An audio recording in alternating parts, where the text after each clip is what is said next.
As the 2023-24 season has come to an end, the question arises as to who will win the most prestigious individual honour in a few months. Could it be Lionel Messi again for the 9th time? Most probably not, but you can never quite rule him out. Messi won the last Ballon d'Or in October 2023 amidst controversy surrounding other potential candidates deserving it more.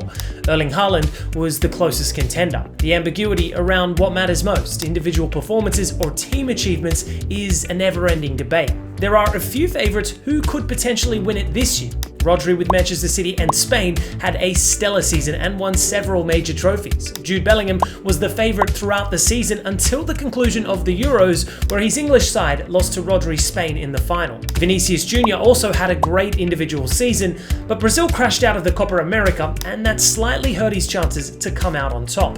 Lautaro Martinez is a good shout as well after winning the Copa America, Serie A and the Supercoppa Italia while scoring consistently throughout the season. Out of all the potential top contenders, let's rank the top 10 Ballon d'Or candidates based on their individual performances as well as trophies won across the last season. Before we get started with the top 10 though, here are a few honourable mentions who just missed out.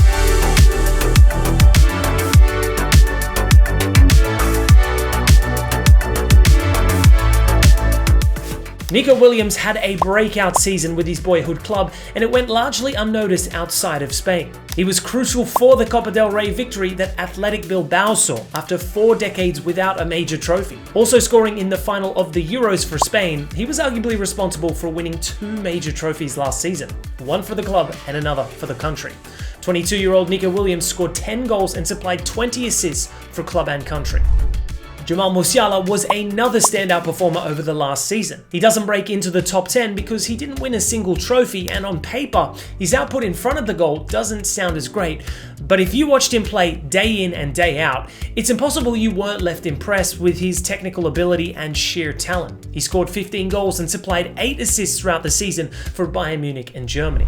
Bukayo Saka has a similar arc as that of Musiala. A joy to watch frequently, he has the ability to take the ball and change the outcome of a game by himself. Even though he didn't end up with a single trophy, his performances were top-notch across the campaign. He ended up with 21 goals and 15 assists for Arsenal and England. Let's now dive into the top 10 contenders for the Ballon d'Or. Messi takes the 10th spot, not based as much on individual merit, but more so because the public image of a footballer holds massive weight when the votes are sent in. He won the Copa America with Argentina and the Leagues Cup with Inter Miami. For club, he has been unbelievable, with 14 goals and 11 assists in just 15 appearances in 2024. He also has 10 goals and 1 assist in 7 appearances of the Leagues Cup held in 2023. The rate of his output in front of goal makes the MLS seem like a playground where he's simply enjoying his twilight career years, but arguably the greatest player in the history of the game deserves a spot in the top 10, as even his twilight years are a joy to witness. The Copa America victory further strengthens his position.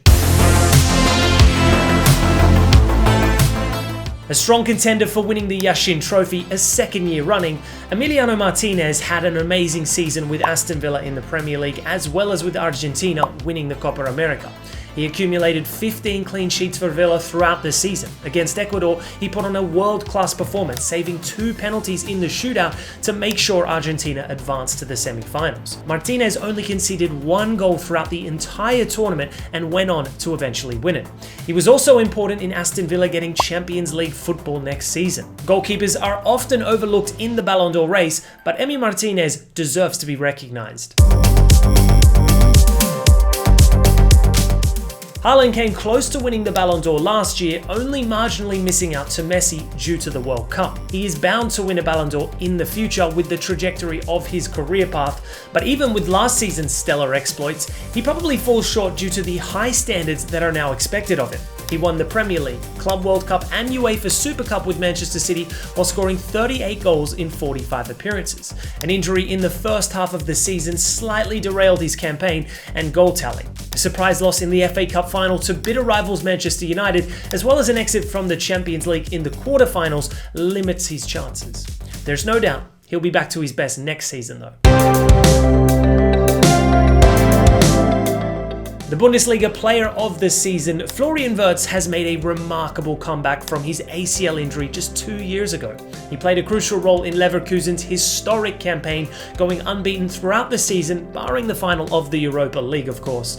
He scored 18 goals and supplied 20 assists for Leverkusen and added 2 more goals for Germany at the Euros. Playing as a number 10 and occasionally in a second striker hybrid role, Wirtz amazed viewers with his creativity and an eye for visionary line-breaking passes. He won the domestic double with his club and displayed brilliance with his manipulative dribbling. The composure with which he played throughout the season at such a young age is only a sign of greater things to come.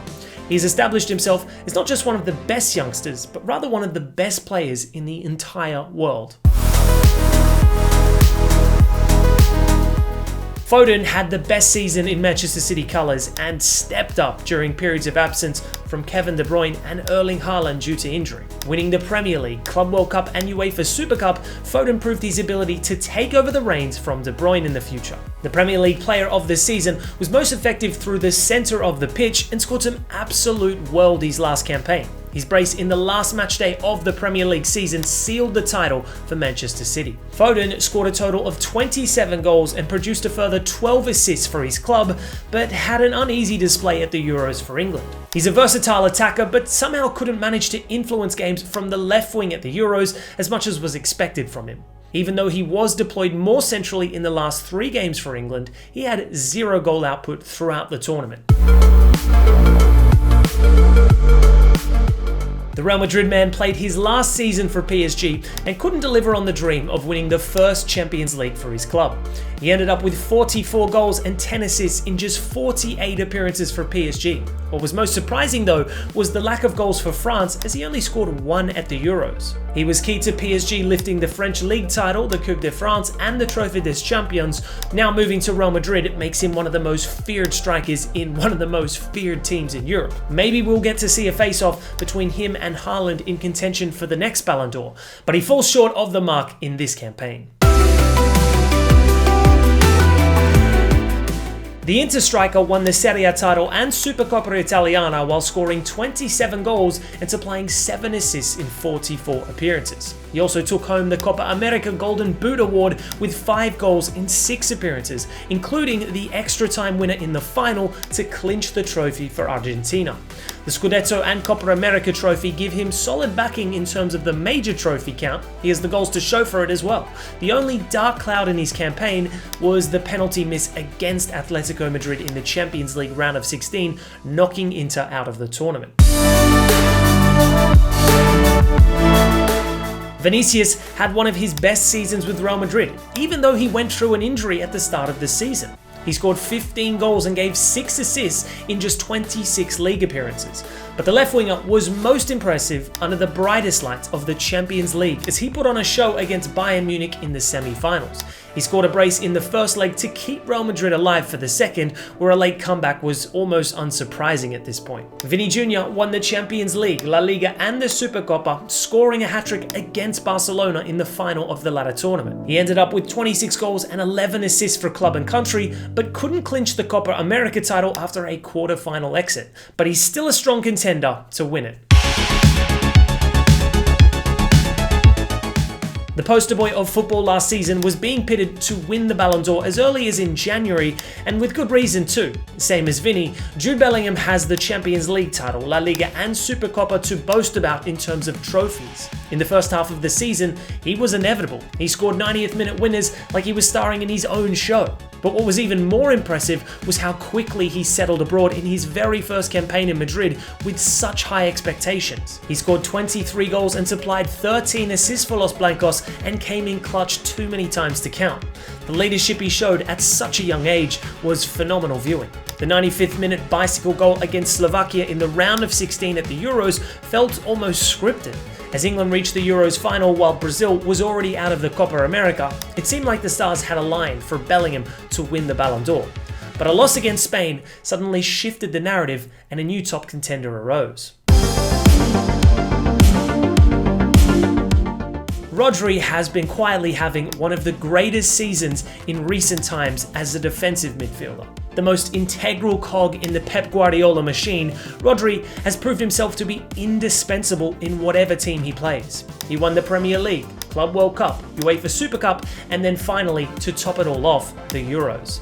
Even as a deep-lying midfielder, Rodri can boast 9 goals and 14 assists for City across 15 games. He proved his mettle during the Euros as well, with a composed style of play which helped his teammates thrive as well. He bagged the Player of the Tournament award at the Euros for Spain and was integral throughout the Premier League campaign for Manchester City. It is important to recognise other aspects of the game in football rather than just goal output alone, and it seems like Rodri might be picked to be considered as the best player in the world over the last year.